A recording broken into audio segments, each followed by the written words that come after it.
Welcome to Shovelware Diggers. Our dig team's currently excavating the Softkey Shareware 2000 Hit Games 2CD collection. You can find a link in the video description containing the entire directory structure of this archive. Here's what our diggers have for week 190. For more information on how to join the dig team, simply follow the Patreon link in the video description. Now without further ado, let's get started. First up, RetroSwim has dug up DOSGAMES /arcade2/NV War21C. Okay, so I'm going to guess Navy War version 2.1 in color. But well, we have some war files, some something TX files there, and a README. Okay, so edit, README. So distribution files to reading, executable, data file, etc., etc. Program will run on any CPU type from an 8088 on up. Okay, so it says here the game is totally mouse-oriented and makes no use of the keyboard whatsoever. No mouse is detected, the game will terminate immediately. Okay. You start the game, you'll be asked if you wish to browse help information. This game, like Battleships, is based on a paper and pencil game. First encountered it back in a book of indoor games over 30 years ago and must admit to many wasted hours in school study halls when playing this game.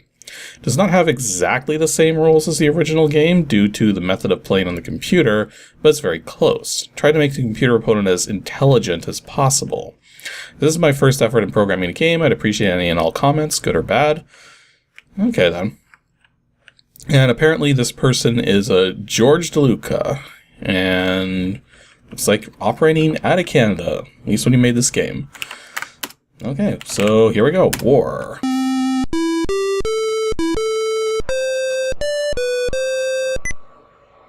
Okay then. And yeah, you use the mouse to select your yes, no. Does the keyboard work? No, the keyboard doesn't work at all. You have to use the mouse. Interesting.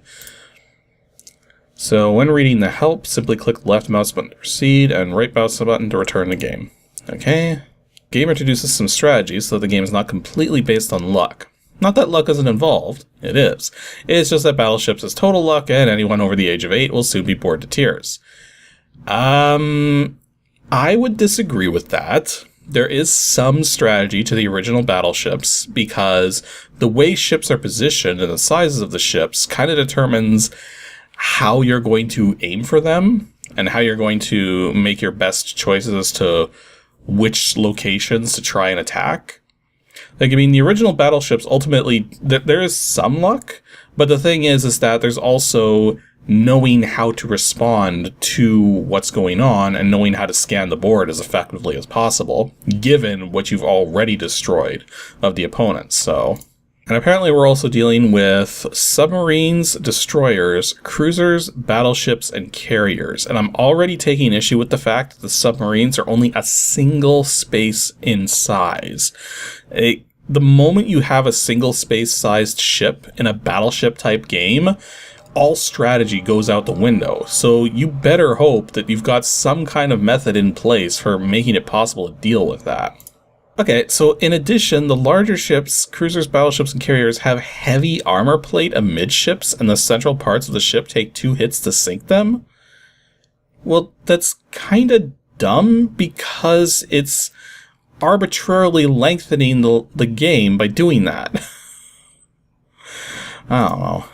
You got ICBMs that destroy a 5x5 area, and that you're actually restricted to 4 of them in total.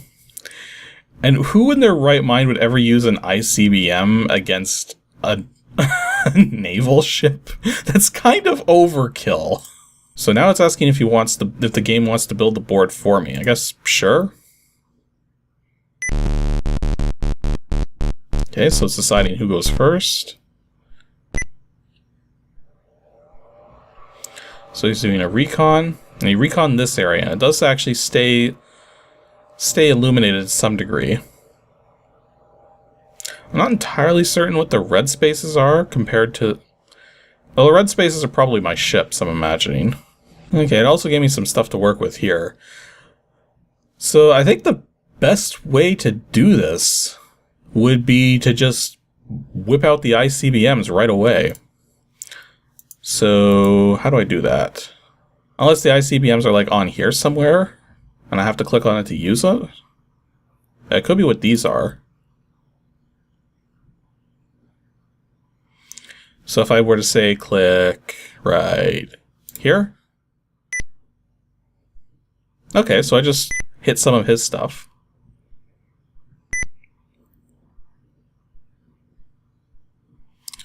Okay, that's interesting. So he's allowed, the computer's allowed to take multiple salvos apparently in one go. I mean, it kind of just makes sense to keep using the ICBMs. So let's load one up, and this time we'll send it over here. Oh, apparently he's about to hit all of this stuff, and I gotta choose a gun to shoot it down. So there you go. Okay, so he tried to bomb this area, but I had an AA gun that was able to shoot down his shots. Interesting. And how many bombers do I have? I have 4 bombers.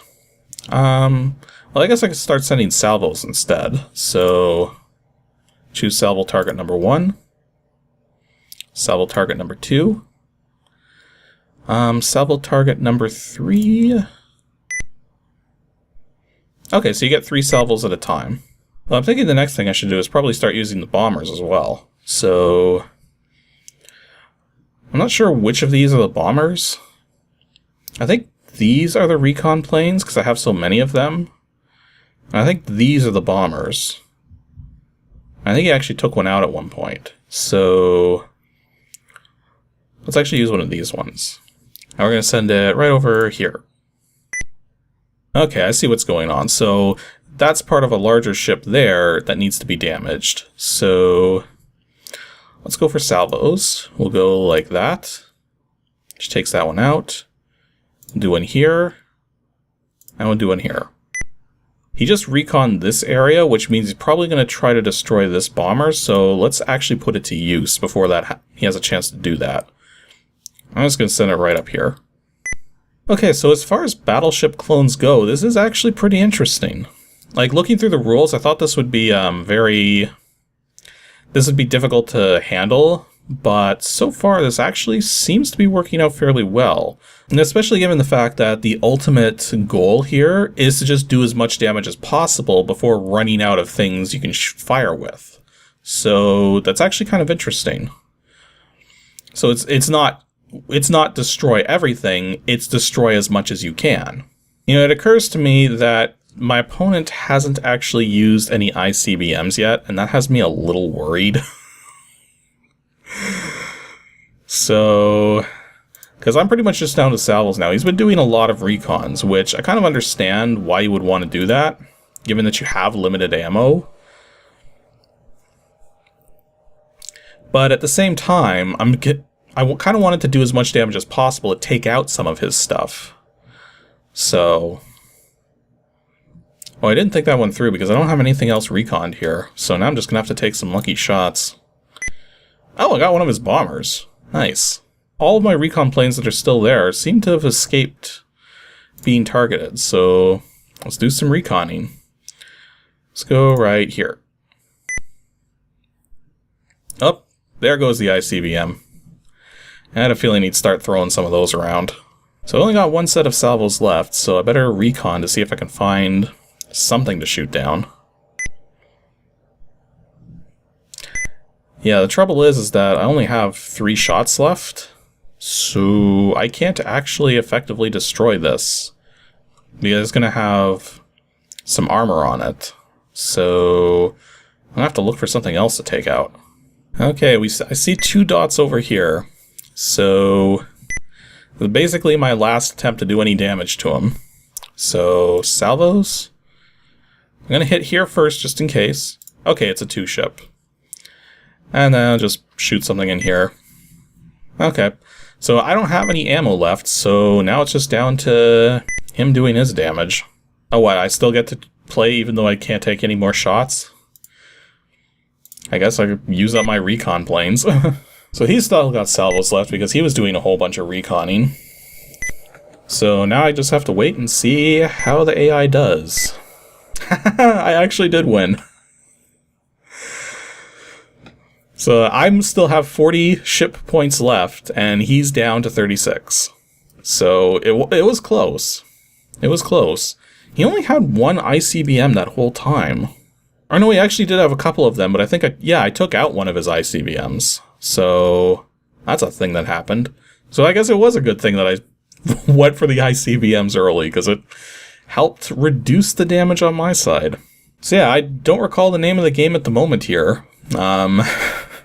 It was like some kind of Navy War thing, but yeah, this is actually a decent game. Apparently this was this person's first game and totally nailed it. So yeah, I'd say check this one out. Next up, Paul Cheers dug up DOSGAMES /PD1/MP_ARC50. Well, I've had a strong start. Let's see if we can keep it up. 46 files, so go W there. There is a lot of MP document files here. Okay. There's also an mp.exe. There's a few PCX files. There is a README and a registration form. So let's see here. So welcome to Modern Problems. Oh boy. In the directory that you ran mp.arc.exe, type in mp, you'll enter the challenging world of modern problems. There isn't much to say here because it's all in the game, with online hints, clues, help screens, demo mode. All you need to know is inside. Okay. And apparently the two people responsible for this game is Joe Casava? Joe Casava? I'm just guessing. And Malcolm Michael. So, and apparently there is a registration form thing, so let's just see how much they were charging for this.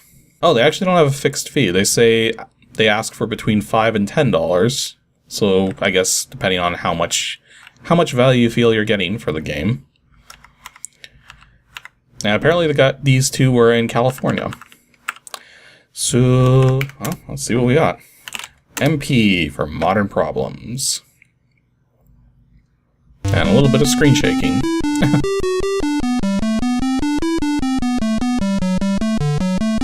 I don't think the music is going to stop. So I'm just gonna click here to play. Modern Problems is my name, solving puzzles is the game, hundreds of levels, no two to the same, sharpen your wits for fortune and fame. Well, that's something to... I was trying to think of something to say that would still continue the rhyme, but... So much is fun on level 1. When you're done, you've just begun. So much to do on level 2. Demons true form a cageless zoo. What? Okay, here we go.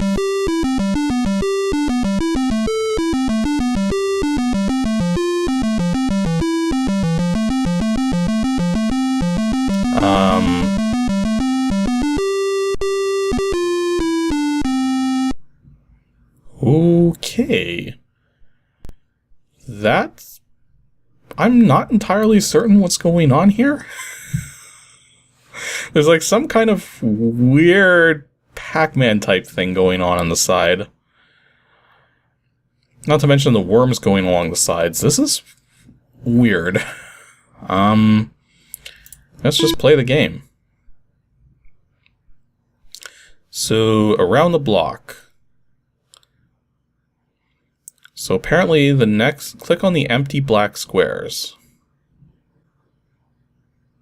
Click on all the empty black squares around the block. Okay. Oh. Interesting.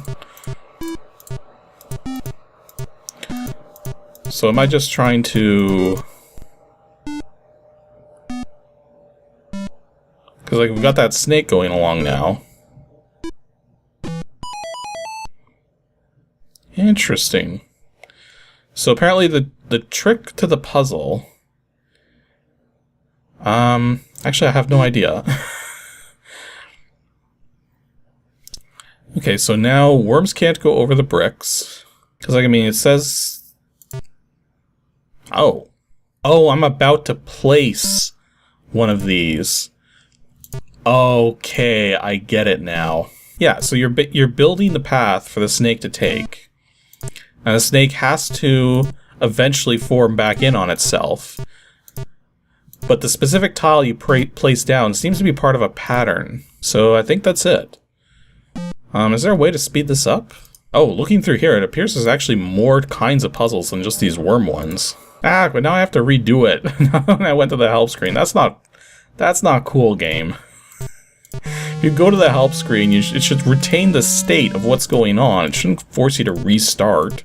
Like, I mean, maybe if I click on it? No. There just doesn't seem to be a way to speed this up. So, I just have to wait. This is gonna take a while. But there you go, I win. Oh, and now it gets even more complicated. Unless it's supposed to cross over in some ways.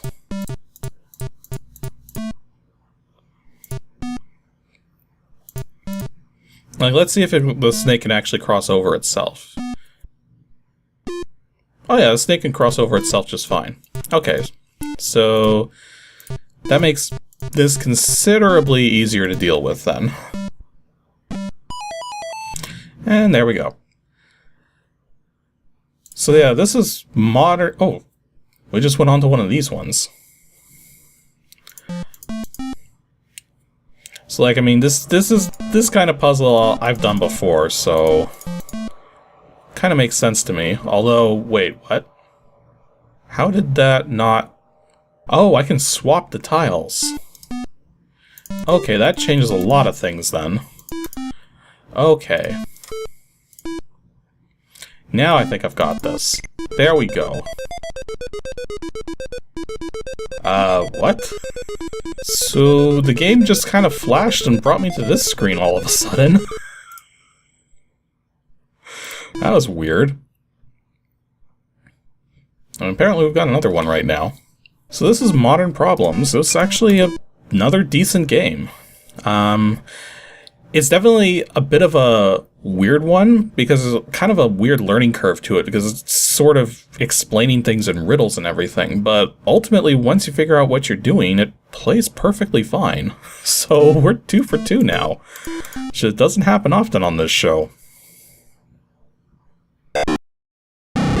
And our last take for today comes from Christopher Groff, WINGAMES /puzzle3/WORDSTOK. Oh, we're 2 for 2 now, so let's see if we can make it a third one. Puzzle 3 and WORDSTOK. Apparently got an exe, help file, text file, and file id.diz. WORDSTOK. Okay, so it's not the stock I was thinking, but okay. 1.0 word game consisting of a grid of letters, a timer, and the word list. One player competes with the computer to select a skill level to find as many words as possible among the letter grid. What are the 3 characters? Okay, so it's sounding like Boggle right here. WORDSTOK.help file. Registering. So, WORDSTOK is Shareware. Enjoy, please register. Apparently it's $15 by a Frank... Balisk? There's so many ways I can pronounce that last name. Apparently another person from California. Which, you know, is not surprising. There's a lot of software development that happened in California. So, WORDSTOK. Let's go. That's the same size here. Oh, apparently the registered version actually has 3x3 and 5x5 grid sizes. Interesting. And it's also going by the company name Mallard Software. The duck with a pencil. There you go. Okay. Oh yeah, this looks like a Boggle if I ever saw one. Okay, so options. And click and drag letters, click individual letters. I also got player names here. So, yeah, change my name here. And then... Well, it doesn't show... Oh no, wait, it shows up right there. I guess that's it. Skill level intermediate. Sure, start game. Okay. So, oh, we only got 2 minutes. Not a very long time to find stuff. Let's see here. Got sad.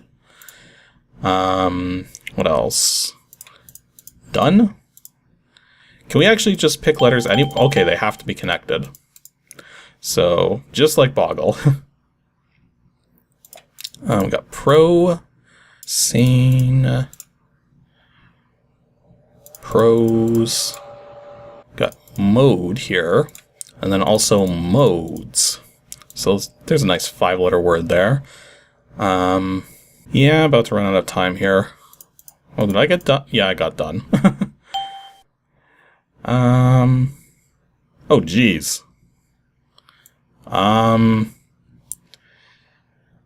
Computer apparently found a bunch of names I didn't. Rondos? Really? Road, Sen, Nor, Moan. So apparently you play multiple rounds. Finding this stuff a lot more easier this time. Ooh, coil and coils. I can't get coiled though, that would be good. I don't think that would count, having can't without the apostrophe. Like, I counted it. Like, can I just put anything in and it will just, Okay, so I think it's gonna penalize me for words that don't actually exist. So... But we'll see. We'll see. Ooh. Action! There's a good word. So yeah, it's actually showing here that 2 of my words here are rejected. Because yeah, that one's not spelled right. But geez, computer actually hit a lot of words here. Well, apparently we got a round 3, so let's see what we can do here. Oh, we got the loots again. Anyone who saw my live stream of the Excelsior game knows about the free loot joke. Okay, got duet in just under the wire there, and the computer's still completely... Okay, the thing is that I was inputting words almost the entire time that timer was going. Like, I mean, I can only move the mouse cursor so fast onto different letters. Although, all that said, I do like the fact that pretty much every word I'm putting in is being detected as a proper word. So the dictionary that is in use for this program seems to be pretty well done. And looking through the list of words here, like, there's some words here that I almost would never have considered to use, like satine. But, yeah, also let up. I didn't know that was like a word. Not in that sense. I thought that was like 2 words or with a hyphen or something, but for the most part, everything that I see in here looks fine. So the fact that it's got a proper dictionary, the fact that it plays fine, the fact that it's actually, you know, simple, to the point, not too expensive. Like, this is a decent Boggle clone. My only issue with it is the fact that you are only playing the computer. And to me, that seems kind of pointless. Like, a game like this on a computer screen, you're generally, if you're playing it solo, you're doing it for the challenge, not because you're trying to beat the computer. So in that sense, it's better for a game like this to have a scoring system where you're competing against yourself. You're just trying to make the best scores possible. And that doesn't seem to exist here. This is entirely competitive against the computer. So I think if they added like some kind of multiplayer mode, that might have made it a little better in that case. But that's ultimately just a minor issue. The game otherwise plays perfectly fine.